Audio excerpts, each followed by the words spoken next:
안녕하세요. 풋볼 포레스트입니다. 베트남 대표팀의 감독으로 새롭게 부임한 김상식 감독이 마침내 베트남 대표팀의 우승에 대한 오랜 한을 풀어내면서 박항서 감독 이후 베트남 대표팀의 최초의 우승의 역사를 써냈고, 이번에는 아세안컵 우승에 이어 U23 아세안컵 우승, 그리고 동남아시안 게임 우승까지 3연속 우승을 달성해버리는 역사상 최초의 업적을 달성해냈는데, 사실 이때까지 김상식 감독의 성과는 동남아시아 내에서만 국한이 되어 있었지만, 놀랍게도 김상식 감독의 베트남 U23 대표팀은 이번 2026 AFC U23 아시안컵에서 1차전과 2차전을 모두 승리로 장식하면서 사실상 8강 진출이 거의 눈앞에 오는 좋은 결과를 얻었다는 소식이 전해졌습니다.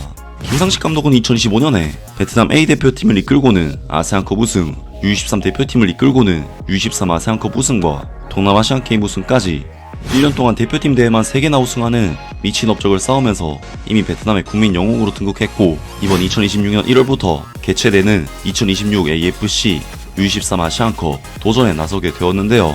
하지만 이번에 베트남 대표팀이 참가하는 대회인 AFC U23 아시안컵은 말 그대로 아시아 전체 국가들이 참가하는 이때까지 베트남이 우승해왔던 동남아시안 게임이나 아세안컵 같은 대회와는 수준이 비교조차 안되는 대회이고, 베트남 대표팀은 A조에서 사우디아라비아, 요르단, 키르기스스탄이라는 다른 조보다는 그래도 괜찮은 배정을 받았지만 결국 4팀 중 2팀이 토너먼트에 진출한 상황이기 때문에 사우디와 요르단을 넘어야 한다는 부분에서 베트남에게는 쉽지 않은 대진이었습니다.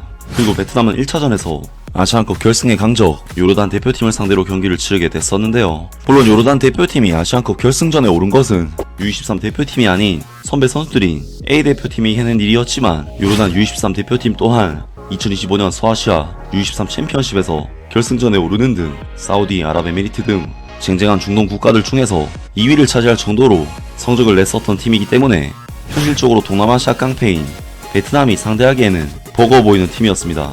하지만 이번 경기에서 베트남 대표팀은 막상 경기가 시작되자 그렇게 밀리지 않는 모습을 보이면서 요르단 대표팀과 사실상 거의 대등한 수준의 경기력을 보이는데, 베트남 대표팀은 요르단 대표팀을 상대로 슈팅 숫자가 13대 21로 크게 밀리긴 했지만 유슈팅 숫자 면에서는 오히려 7대 3으로 압도적인 스탯을 기록하면서 훨씬 더 순도 높은 경기력을 보였고, 볼 점유율도 거의 대등한 수준의 양상이었습니다.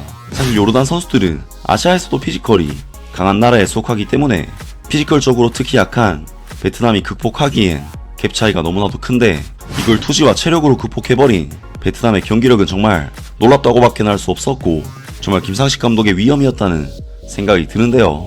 아무튼 베트남 대표팀은 경기 내내 정말 끊임없이 요르단을 압박하고 몰아치면서 찬스를 만들어냈고, 전반전 15분 응우엔 딘박 선수의 선제골과 42분 응우엔 휴민 선수의 추가골이 터지면서 전반전을 2대 0으로 마무리한 뒤 후반전에는 다소 수비적으로 태세 전환하면서 역시나 베트남 특유의 투지와 끈기로 마지막까지 무실점으로 버텨내는 데 성공하면서 이번 경기를 2대 0 승리로 마무리했습니다.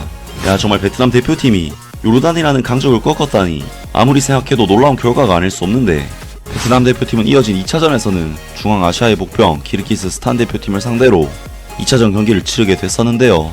사실 키르기스스탄 대표팀은 피파 랭킹 104위 자리에 위치한 아시아에서도 약체로 분류될 만한 팀이긴 하지만, 베트남 대표팀은 키르기스스탄 대표팀보다 더 낮은 순위에 위치한 팀이었기 때문에 베트남 대표팀에게는 정말 매 경기가 도전이 될 수밖에 없었는데, 실제로 베트남 대표팀은 키르기스스탄 대표팀과의 이번 2차전 경기에서 다소 밀리는 양상의 경기를 하면서 굉장히 고전을 했고, 확실히 러시아 혈통의 선수들까지 다수 포함된 팀이었기 때문에 피지컬적인 힘싸움에서 상당히 어려움을 겪었습니다. 베트남 대표팀은 90분 동안 키르기스탄 대표팀을 상대로 슈팅 숫자가 9대 13으로 밀리는 스탯을 기록하면서 굉장히 힘든 싸움을 했는데, 신체적인 능력에 있어서는 베트남 대표팀이 당연히 밀리지만 체력적인 부분에 있어서는 베트남 대표팀이 끊임없이 키르기스탄 대표팀을 괴롭히는 모습을 보였고, 결국 베트남 대표팀은 경기의 흐름을 가져오게 되는데요.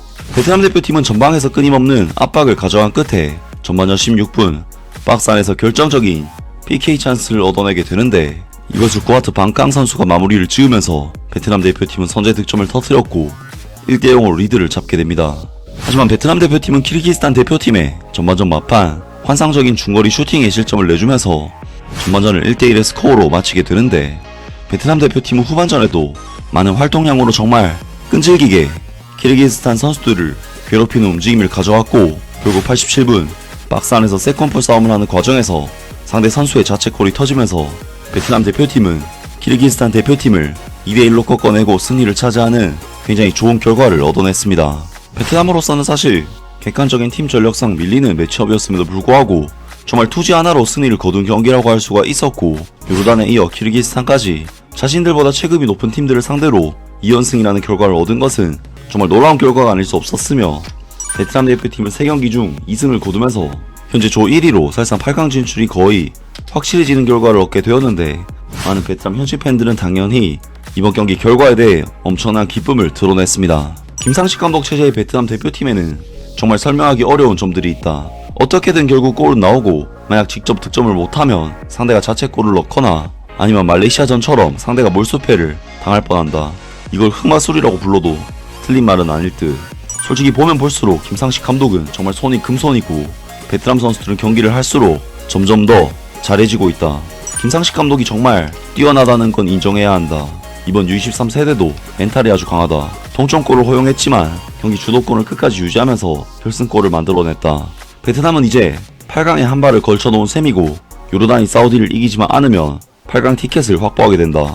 U23 베트남이 자기 진영에서부터 자신있게 볼을 소유하며 짧은 패스로 빌드업하는 방식이 정말 마음에 든다. 안전하지 않아 보인다고 불편해하는 사람들도 있겠지만, 솔직히 그런 분들일수록 상대가 조금만 압박해도 우리가 공을 길게 차올려서 결국 다시 볼 소유권을 잃어버리면 더 크게 비판할 것이라고 확신한다. 계속 이 장점을 잘 살려가자 얘들아. 대회 시작 전 베트남은 조 최악체로 평가받았다. 하지만 2경기 동안 우리 U23 선수들은 매우 담대하고 성숙한 모습을 보여줬다. 김상식 감독의 경기 읽기도 뛰어났고, 교체 투입된 선수들 역시 모두 효과를 냈다. U23 베트남 축하한다. U23 베트남을 축하하고 김상식 감독님께도 축하를 보낸다. 앞으로도 계속 금손 지도력을 발휘해 베트남 축구가 박항서 감독 시절의 성과를 넘어설 수 있기를 바란다. 등등 많은 베트남 축구 팬들이 김상식 감독에 대해 극찬의 메시지를 보냈습니다. 사실 베트남 축구는 요르단이 아니라 옆나라 태국만 이겨도 대박이라는 말을 들어도 될 만큼 동남아시아에서도 최강 소리를 듣는 팀은 아니기 때문에, 정말 베트남이 요르단을 2대0이라는 스코어로 이겼다는 소식은 누구나 믿기 힘든 대박 소식이 아닐 수가 없을 것 같은데요. 김상식 감독의 페이스는 박항서 감독보다도 더 뛰어나다고 할 수가 있는데, 과연 김상식 감독이 어디까지 베트남 대표팀을 성장시킬지 계속해서 기대를 해보겠습니다. 아무튼 이번 영상은 여기까지고요. 저는 다음 영상으로 바로 찾아뵙겠습니다.